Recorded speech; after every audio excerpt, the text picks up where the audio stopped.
je suis très content de vous retrouver pour une nouvelle vidéo. On va terminer aujourd'hui notre série chargeur avec le troisième de la série. On avait commencé par le ISDT 608 AC, puis le HTRC C150. Voici venu maintenant, non, pas le temps des rires et des chants, mais le temps du Speed H6. Speed H6 qui nous a été fourni par la marque Hobimate. D'ailleurs, je remercie notre contact chez Hobimate, Aileen, pour nous avoir envoyé ce super chargeur. Vous allez voir, là, on tape dans le haut de gamme avec une machine super puissante qui va charger jusqu'à 700 watts. Oui, vous avez bien entendu, 700 watts. C'est énorme. On se demande bien ce qu'on va charger avec 700 watts. Mais j'ai une petite idée de ce qu'il compte en faire avec ce chargeur. Bien, allez, on ne discute pas plus longtemps parce qu'on commence à avoir l'habitude un petit peu de ces machines. On ouvre, alors, un petit carton qui arrive, encore une fois, vous voyez, très dans le style ISDT. Bon, ça respire un petit peu la qualité, et c'est d'ailleurs ce qu'on aura à l'intérieur. Qu'est-ce qu'il y a sur la boîte ? Pas grand chose, des petits trucs. De toute façon, on va revenir sur tout ça. On va pas s'embêter avec la boîte, nous. Ce qui nous intéresse, c'est ce qui est à l'intérieur. Alors, voilà. Donc, on est ici dans exactement la même optique que chez ISDT, qui est l'optique minimaliste dans ce qu'on vous livre. Donc, tout d'abord, une petite notice qui n'en est même pas une. On regardera un petit peu les specs juste après. Et ça, c'est vraiment quelque chose que je regrette. J'ai cherché, je n'ai pas trouvé de manuel sur le net, etc. Alors peut-être que je suis une boulette et qu'il y en a quelque part. Bon, je continuerai à chercher, mais en tout cas, pas trouvé de manuel.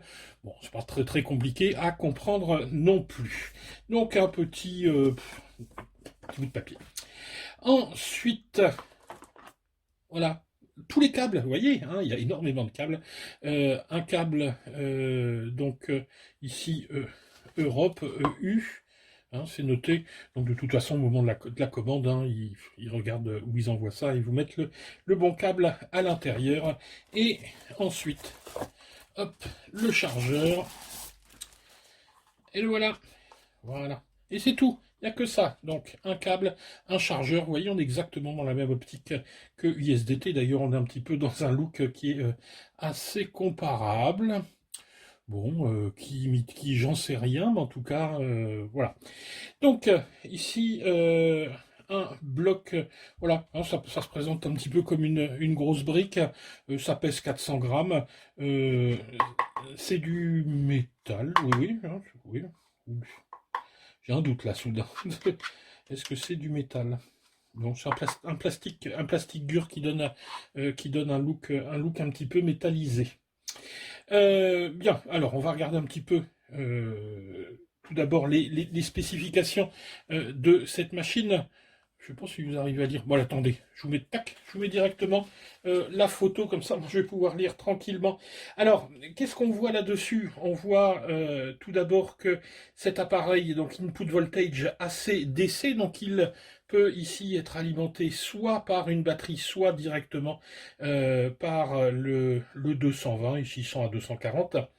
La charge, une charge, alors, si vous êtes branché sur le secteur, vous irez jusqu'à 200 watts, mais par contre, regardez ce chiffre incroyable, sous 24 volts, c'est-à-dire avec une batterie, genre batterie de camion, hein, ou une grosse batterie LiPo, vous pouvez charger jusqu'à 700 watts.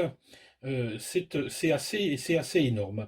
Ensuite, on va pouvoir également, alors, régénérative discharge, on va voir un petit peu après ce que c'est, mais décharger également jusqu'à 700 watts. Alors, soit avec cette technique régénérative qui consiste tout simplement à aller décharger dans une autre batterie, soit ici Discharge Power, vous voyez, alors en mode interne 30 watts, c'est pas énorme, mais vous allez voir que finalement c'est pas mal par rapport aux autres chargeurs, mais également la possibilité ici d'avoir une décharge externe, notamment si vous branchez une ampoule, et vous pourrez aller jusqu'à 700 watts, hein, si vous branchez ça sur un spot halogène, donc vous allez pouvoir décharger extrêmement rapidement.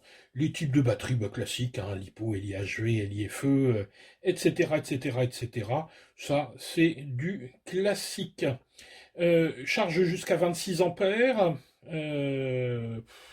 Et puis après, voilà. Des dimensions à 808 sur 67 sur 60 pour vous donner un petit peu la taille du matériel. Allez, on revient donc sur notre petite brique Hobimate. Tiens, il y a un truc que j'aime bien faire devant vous pour vous montrer que le truc est tout neuf. C'est ce petit écran de protection. J'aime bien les enlever. Hop. Tac, voilà, comme ça on n'aura pas normalement trop de reflets. Je retire ça, puis c'est quand même un petit peu plus propre. Enfin, si on veut. Voilà, je commence déjà à faire des cochonneries sur l'écran. Alors, regardons un petit peu toutes les prises. Tout d'abord, ici on va regarder de ce côté-là, donc on peut alimenter directement avec un câble secteur, on peut ici alimenter donc de 6,5 à 30 volts avec une batterie LiPo avec une entrée XT60. Ici une prise USB pour changer le firmware. On trouve une petite vidéo de chez Hobimate pour vous montrer comment changer le firmware. Alors, changer un firmware d'un chargeur, bon, pourquoi pas. Enfin, peut-être qu'ils apporteront des nouveautés dans le fonctionnement de cet appareil. Et ici, une petite encoche qu'on testera tout à l'heure, c'est pour tester les cerveaux, ou éventuellement vous branchez sur sur une carte de vol pour repérer les signaux qui en sortent. Hein. Ça peut mesurer les signaux. Ensuite, sur le côté, donc là c'est la sortie, out, donc on sort ici uniquement avec une XT30. Alors évidemment, si vous voulez charger, excusez-moi, une XT60, hein, vous savez que j'ai du mal avec XT30 et XT60, si vous voulez charger du XT30, bah, il vous faudra vous confectionner ou acheter un petit adaptateur comme ça, parce qu'il n'est pas fourni, et si vous voulez charger d'autres choses, hein, vous vous rappelez, je vous ai montré ça, le câble multiple qui coûte pas grand chose. Vous voyez, moi je me suis même confectionné ici des petits adaptateurs en JST rouge et XT30. Donc normalement, moi j'arrive à trouver mon bonheur dans l'histoire. La prise ici pour l'équilibrage, une sortie ici USB où vous pouvez charger votre téléphone en charge rapide jusqu'à 2,1 ampères. Et un gros ventilateur ici sur le côté qui est pourtant pas trop bruyant. Donc voilà un petit peu pour l'aspect général de ce chargeur qu'on va maintenant brancher. Alors on va sortir ici le câble qui est livré avec. On va se brancher ici à l'arrière. Donc comme d'habitude on enfonce bien. Alors par contre une petite particularité, il n'y a pas d'interrupteur là-dessus. Donc moi je vais me brancher, on va essayer de se brancher sur une multiprise avec un interrupteur. Hop, voilà, je suis branché et je vais allumer. Tac. Voilà, alors la première chose c'est qu'il y a un petit test qui se fait et l'écran s'allume. Alors je vais essayer maintenant de zoomer un petit peu pour essayer de voir mieux la machine. Voilà, donc l'écran ici est allumé et on va regarder un petit peu les fonctions principales de cet appareil. Alors tout d'abord, comme je vous le disais, aucune fiche n'est livrée avec. Sur le côté, vous avez la prise d'équilibrage, mais le problème avec ce type de prise d'équilibrage ici, c'est qu'il faut évidemment choisir l'endroit où on va se brancher. C'est pas très pratique. Donc moi j'ajoute tout simplement une prise déportée. Hop, voilà. Vous voyez, hein, ce genre de choses, ça coûte, je crois, 1,50 € hein, chez Banggood ou chez Hobimate hein, directement, si vous commandez chez eux. Donc, et puis on se mettra directement ici sur la XT60. Alors, on va commencer tout d'abord un petit peu par voir les réglages de l'appareil lui-même. Alors, pour cela, hop, un appui long. Alors, ici, regardez, ça je ne vous avais pas précisé, mais on a ici des touches qui sont des touches digitales. On n'a pas d'écran tactile, mais on a des touches ici qui sont tactiles. Alors c'est bien et c'est pas bien parce que moi j'ai fait le test, quand on manipule l'appareil ici par ici, on a la main qui pose sur le côté, puis ça part un peu en sucette des fois. Donc faut faire attention. Donc un chargeur qu'il vaut mieux manipuler comme ça, posé sur le bureau ou sur l'établi. Alors, on est ici dans les settings. Donc, on va regarder un petit peu les paramètres du système. Tac. Donc ici, alors première chose, le langage English ou Deutsch. Ou, alors là je lis pas, ce sont des caractères que je ne lis pas. Je vous déconseille d'appuyer là-dessus parce que là vous allez vous retrouver avec un menu qui sera illisible et vous risquez de ne pas pouvoir vous en sortir. À Noël vous y êtes encore, à Noël 2021. Et donc voilà, on va rester sur l'anglais. Donc on a ici, on peut régler tout ce qu'on veut. Ici, moi je vais juste, vous voyez la luminosité, le minimum pour l'entrée avec les lipos. Moi je vais juste modifier ici le volume. Tac, et je vais carrément, on va le mettre. Voilà, on va le mettre en low, comme ça on entend un petit bip, mais on ne va pas s'assourdir pendant un quart d'heure. Donc voilà, ça c'est les settings. Il y a un petit truc que j'aime bien, vous allez voir, c'est après. Donc là vous pouvez régler ce que le signal vous voulez qu'une fois ou qu'il soit répété. Moi j'ai mis répété. Voilà, c'est ça, c'est le nom de l'appareil. J'ai mis mon nom. Ah oui, je sais, je suis cabot. Mais ça me fait rire. Voilà un truc qui me fait bien rigoler. Donc, voilà pour... Alors, qu'est-ce qu'on a d'autre ensuite? Et puis, retour. Donc, voilà, vous farfouillerez là-dedans. C'est les settings de l'appareil. Voilà, après les paramètres du système, on peut regarder un petit peu les settings tout d'abord sur les tâches, les paramètres des tâches. Donc ici, vous pouvez définir un timer de sécurité, capacité maximale, etc. Donc vous voyez ici, tout ça est par défaut. Ensuite, donc les paramètres système, on les a vus. Ensuite, les outils, on reviendra dessus sur outils un petit peu plus tard. La possibilité ici de faire une calibration, c'est-à-dire si vous voulez vraiment vérifier que l'appareil capte bien les bonnes tensions par rapport à votre batterie, vous pouvez calibrer. L'auto-check ici, hop, voilà. Donc là, il teste, vous entendez le ventilateur. Et il va faire une série de tests pour voir que l'appareil fonctionne bien. Voilà, donc c'est bon, réalisé sans erreur. Et si vraiment vous avez un petit peu farfouillé dans tous les paramètres et tout modifié que vous ne vous y retrouvez plus, vous avez les settings usine. Ensuite, système info, ça vous donne le firmware. Voilà. Et puis c'est tout, donc c'est déjà pas mal. Donc voilà pour les paramètres de ce chargeur. Alors maintenant, on va commencer le test. Ici, je vais rester branché sur le secteur. On verra un petit peu après avec une alimentation par la batterie. Donc on commence tout d'abord par faire un appui court ici et on va sélectionner la tâche.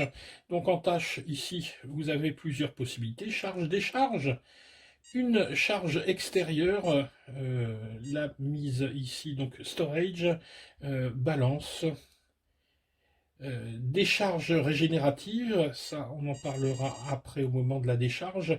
Et ici power supply, là aussi j'en parlerai dans les outils particuliers après, mais on va commencer par le plus simple, c'est la charge.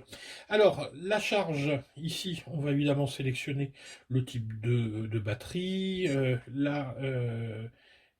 la tension à laquelle on va arrêter la charge, ici tension par cellule, par défaut c'est évidemment pour les lipos 4,2 volts.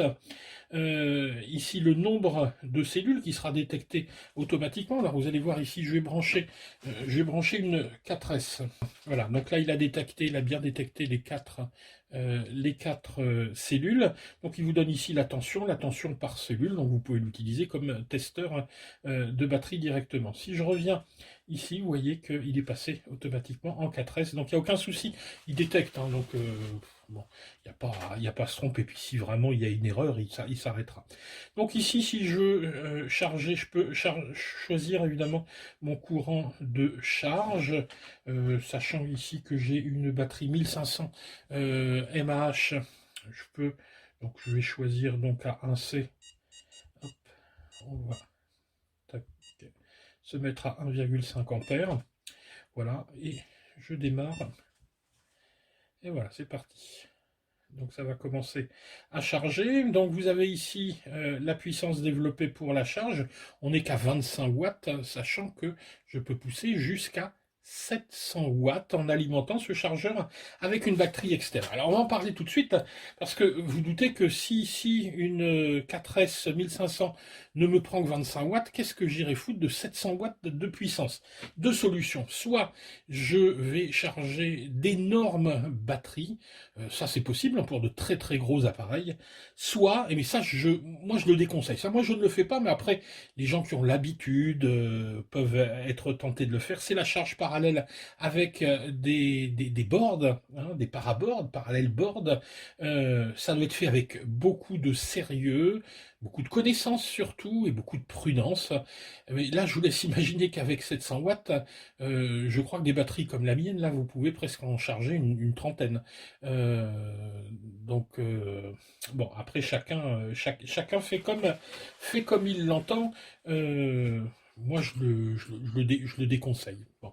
En tout cas, je pense que c'est vraiment pour ça, au-delà de la possibilité de charger de très grosses batteries, je pense que les gens qui vont acheter ça, c'est pour faire de la charge avec des paraboards. Et là, c'est vraiment l'idéal parce qu'on a quand même une marge de manœuvre énorme. En passant par le secteur, on aura 200 watts et on aura 700 watts avec une batterie, soit une grosse lipo, soit carrément une batterie de voiture. Hein. Il n'y a pas de souci. Donc là, c'est toujours en charge. Si on attend, alors il faut attendre à peu près 1 minute et qu'on appuie vers le bas. Ici, on a les tensions et on va voir également, ici, vous voyez, les résistances internes. Donc ici, ma batterie a 6, à peu près par cellule, 6 milliohms. Donc ça va, elle n'est pas trop... elle est pas trop mal. Plus effectivement vos cellules seront âgées, plus cette valeur en milliohms augmentera. Bon, là on est pas mal. Donc si on continue, on a d'autres valeurs intéressantes comme ici la tension, la température, etc. Hop. On peut en cours de charge évidemment ajuster, c'est-à-dire augmenter, hop, ou diminuer hein, si on a envie. Hop, il va diminuer évidemment. Et puis on peut s'arrêter. Voilà, donc on a ici arrêté la charge. On va regarder ensuite les autres possibilités, notamment la possibilité de décharge. Alors la décharge, 3 possibilités pour décharger. Soit la première, qui est ici la plus simple, ben, je vais demander donc à l'appareil de décharger sans rien faire. C'est-à-dire sans me brancher sur quoi que ce soit, directement stock, comme ça. Et vous allez voir si je lance hop, la décharge. Donc je demande ici une décharge à 1 ampère. Hop, on y va. Voilà, il est parti. Et là, vous constatez ici que j'arrive à 30 watts. 1 ampère, 30. Alors, il peut monter jusqu'à 35 watts. Hein. Dans les données, il donne 30 watts, mais on peut monter normalement jusqu'à 35 watts au maximum. On a une décharge sous 1 ampère, 1 ampère 2 à peu près. Ce qui est pas mal finalement. Si on prend le même appareil, le D6 de chez Hobimate, il dépasse pas les 0,3 ampères hein, ici en décharge. Alors, évidemment, avec 31 watts, ça va mettre un petit peu de temps à décharger. Donc, j'ai d'autres possibilités. Et là, c'est ce qu'on va regarder. Donc là, j'arrête la décharge. On va attendre que le ventilateur se coupe. Mais ça prend un petit peu de temps, tout simplement, vous voyez, parce que lors de la décharge, la température augmente. Donc là, quand la température va descendre, le ventilateur va ralentir, puis s'arrêter.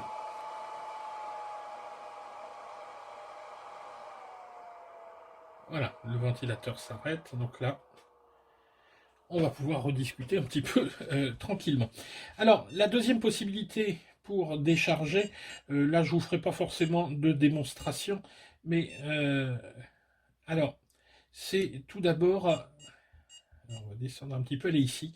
Regen Discharge. Alors, ça, c'est un mode de décharge où on va tout simplement ici brancher une autre batterie et on va transférer donc la charge de la première batterie ici, hein, de celle-ci, vers la seconde. Donc, on va décharger une batterie dans l'autre. Alors, le seul petit souci ici, c'est que là, vous voyez, ici, j'ai pas de prise d'équilibrage. Donc la batterie que je vais recharger ici sera rechargée sans être équilibrée. Donc moi j'aurais tendance à dire éviter de mettre une lipo. Donc si vous avez une batterie, genre une batterie de voiture, une batterie de moto, vous faites le petit câble XT60 vers des pinces croco par exemple, vous mettez ça sur une batterie de moto et c'est nickel. Vous pourrez décharger directement à l'intérieur. Et là vous pouvez monter jusqu'à 700 watts.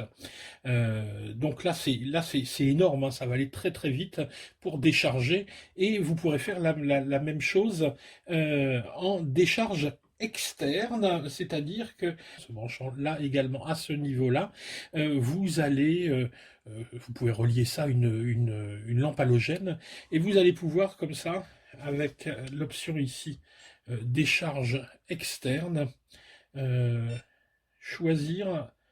Donc, ici, normalement, évidemment, ça fonctionne pas parce que j'ai rien de branché. Et vous allez comme ça pouvoir choisir votre intensité de décharge et puis bah, votre lampe l'allumer plus ou moins fort. Mais là, vous allez pouvoir sortir beaucoup de courant. Alors, l'option storage également, c'est un classique hein, pour mettre vos batteries au repos cet hiver, c'est-à-dire descendre leur tension à une tension de stockage qui est de 3,8 volts par cellule.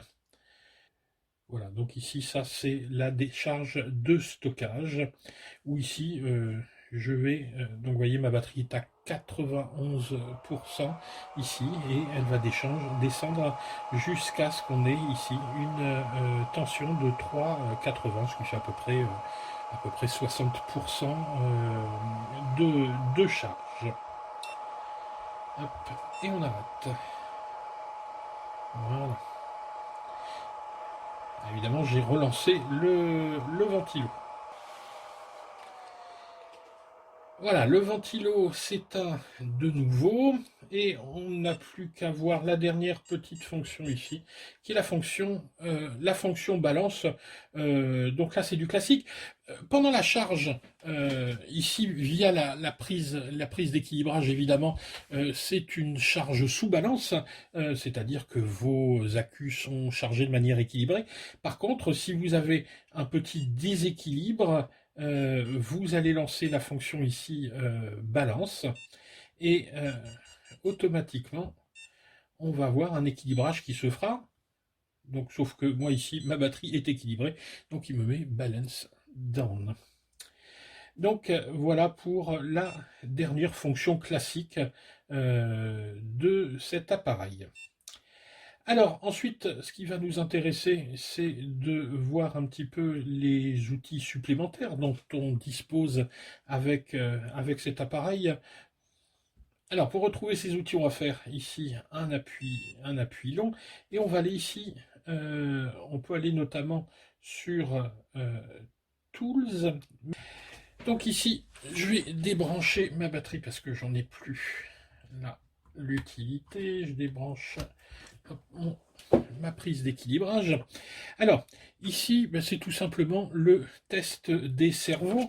Alors, pour tester les servos, je vous ai sorti ici un petit servo. Vous avez une prise qui est... Alors, on va essayer de la voir. Qui est ici. Je vais essayer de la brancher correctement. Donc, le moins ici vers l'extérieur, le signal vers moi ici. Tac. Voilà. Donc, je me branche là-dessus. Mon cerveau est branché. Alors j'ai deux possibilités, soit faire un test manuel, soit faire un test auto. Si je lance le test auto, voilà. Voilà, donc ici, vous voyez que il va tout simplement tester le cerveau. Essayer de montrer. J'espère que vous voyez correctement. Voilà. Alors, l'intérêt de ce truc-là, c'est déjà de voir si vos cerveaux fonctionnent. Mais moi, il y a quelque chose que j'aime bien, c'est notamment dans le test manuel. Quand on appuie sur le test manuel, vous allez voir, regardez, ici mon cerveau est décalé, et il va aller se mettre au neutre. Dès que je vais appuyer, tac, voilà. Donc lors de votre montage, vous n'avez pas à sortir votre récepteur, etc. Vous pouvez mettre vos cerveaux au neutre sans avoir à faire le montage radio avant, ce qui est quand même pratique pendant le montage. Hein, parce qu'il faut penser évidemment qu'il y a une utilisation pour les modélistes de ce chargeur. Donc ça, c'est la fonction pour tester les cerveaux. Et on va terminer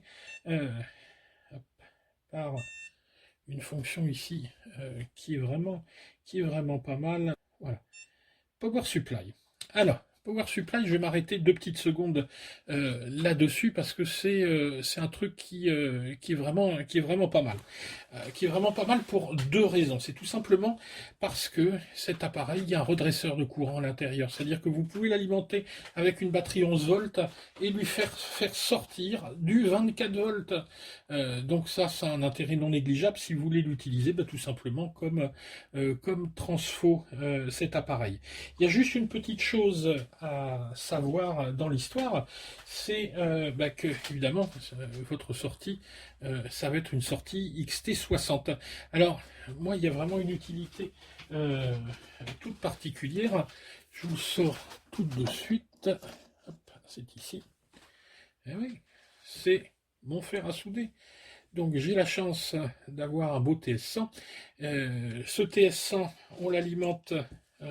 on peut l'alimenter par un transfo. Donc, je prends mon petit câble. Alors, le problème, c'est qu'évidemment, mon câble XT60, il ne va pas aller pouvoir s'emmancher sur le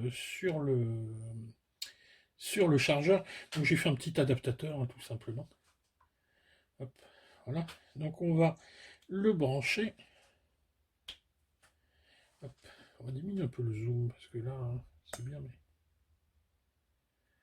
Donc on va le brancher et on va se brancher directement ici. Alors je vais choisir ensuite mon courant. Alors je vais faire gaffe avant de le lancer. Donc output ici. Donc là je suis en 5 volts.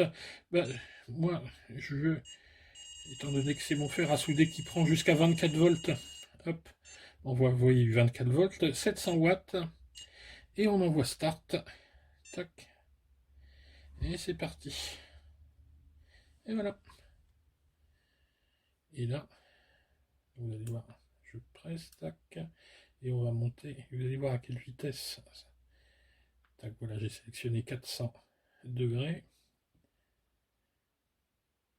Et voilà, il va partir. Regardez à la vitesse où il va chauffer. Ah bon, c'est un TS100, hein, mais vous voyez, il a les watts hein, pour. Voilà, il est déjà 400 degrés. Alors, sauf que maintenant, je suis bien embêté parce que j'ai un fer tout chaud dont je ne sais pas quoi faire. Bon, allez, je le débranche. Je vais aller le remettre sur son support ici. Ouah, je suis en train de me brûler. Oh, le crétin.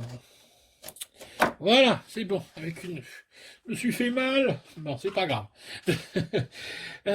Donc, vous voyez quand même, ça c'est un truc vachement pratique. Donc ensuite on stop, voilà.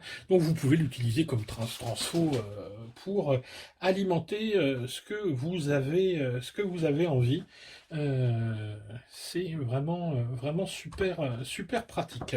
Donc vous l'aurez compris, l'intérêt de ce chargeur, c'est avant toute chose sa puissance, sa polyvalence, ses fonctions annexes. Il lui manque pas grand-chose. Moi vraiment le seul défaut que je lui trouve, c'est le fait qu'il soit livré sans câble. Ça c'est un petit peu ennuyeux. Sinon, bon, il y a tout pour être heureux. Alors après vous me direz, bon ok, mais ça aurait peut-être été mieux qu'il ait 2 sorties. C'est pas l'optique, hein, vraiment l'optique, je le redis, c'est l'utilisation des parabords. Bon, moi ça, moi j'utilise pas, ça me fait peur, hein, parce que la moindre erreur, et puis vous avez une batterie qui claque. Donc soyez très très prudent hein, si vous utilisez des parabords. Si vous ne savez pas comment faire, le faites pas. Hein. Tant qu'on vous a pas montré, tant que quelqu'un est pas venu à côté de vous pour vous montrer comment on faisait, vous improvisez pas électricien ni électronicien. C'est des coups à foutre le feu. Enfin bon, certains maîtrisent. Moi, je n'ai jamais vraiment essayé. Donc, je préfère avoir plusieurs chargeurs. Et puis, je suis patient de toute façon. Hein. Voilà, donc écoutez, ah oui, dernière petite chose, bah oui, j'en ai pas parlé, le prix de cet appareil, vous le trouvez, alors vous le trouvez à plusieurs endroits, vous le trouvez directement chez Hobimate, mais vous le trouvez également chez Amazon, alors il est au même prix, alors je vous donne le prix en dollars, c'est 89 $ 90 je vais dire en francs, en euros, on est à aux alentours de 82 € un petit peu. Donc c'est ici le chargeur le plus cher de ma sélection, mais c'est évidemment le plus perfectionné et le plus puissant. Voilà, je redis encore merci à Aileen pour nous avoir fourni ce chargeur en test. Voilà qui clôt donc notre petite sélection de chargeurs du plus simple au plus sophistiqué ici, le Speed H6 de chez Hobimate. Si vous avez aimé cette vidéo, je vous rappelle un petit pouce vers le haut. Vous avez toutes les infos ici en description en dessous avec les câbles, etc. Je vous mets tout ça. Allez, bah écoutez, passez un bon week-end. Allez, salut les gars.